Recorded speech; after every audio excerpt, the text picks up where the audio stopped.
Getting the nudge while still at home, and I just thought that I would talk about what's coming through me. And it's kind of nothing new, but it's important because as I look at my world and I see relationships and I understand because of my deep introspection that I do daily, it's like I'm the observer. I don't really participate much. I just observe, and in the observation, I learn all about me. And I came to another awareness today about the concept that I call familiar that keeps one locked into the old programs. And just for the sake of observation and evaluation, let's say I'm in a wonderful relationship, and that relationship is a relationship based on my rebirth in love.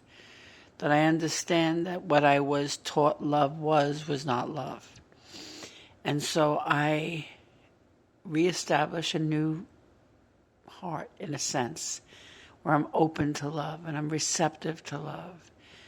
And I mate with another. And that other could be a friend, it could be a coworker, it could be a lover. It doesn't really matter.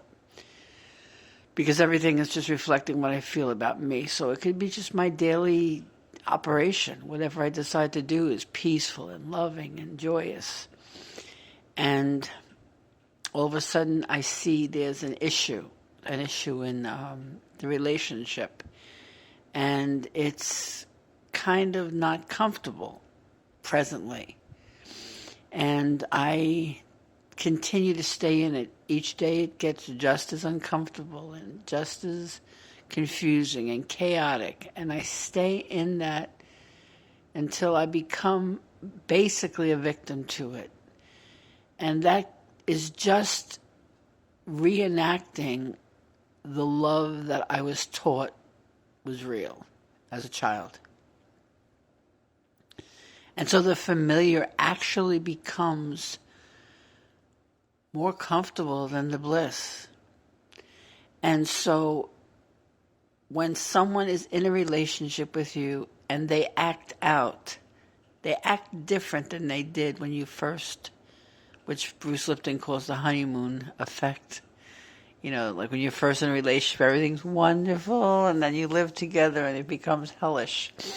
Well, that could happen in an instant as well. And the reality is, as soon as that occurs, that trigger is absolutely a portal to taking you back to what was.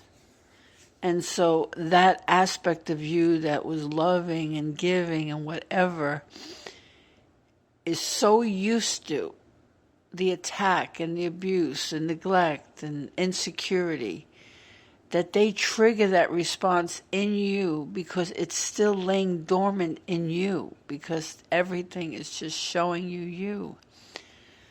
And so to pursue that aspect of you for the change to occur is being lost in the forest somewhere, because in reality, that aspect of you is just showing you what you couldn't see in you otherwise. So to try to get resolved through them is going back to the old neighborhood and hanging out. So that's when you have to back off, go back to your own space and recenter, reestablish the new you, reassign you the new script. Because until you fully walk in that actualized state, you're going to meet the old everywhere you go. Anyway, I'm going to make this short because I really feel that it was pretty much what I wanted to share, because I feel that in my world right now. My physical body showing me that. My few little intimate relationships are showing me that. So that means I have to come back into what's good and real and bliss-filled in me. And if that aspect of me is still in that congruency of love and peace and joy, they'll show up the same. And if not, they'll fall to the wayside. They'll not be there anymore.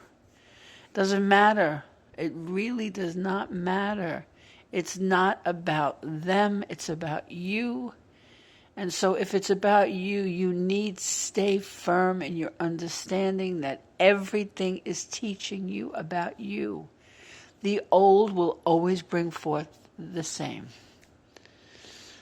Going back to the old neighborhood, you'll always meet the same people. You'll always meet the same issues. Stay present and stay in the new mind, the heart-filled mind, the open, beautiful heart where is the only place that you can fully actualize love. Have a beautiful day. I love you. Bye.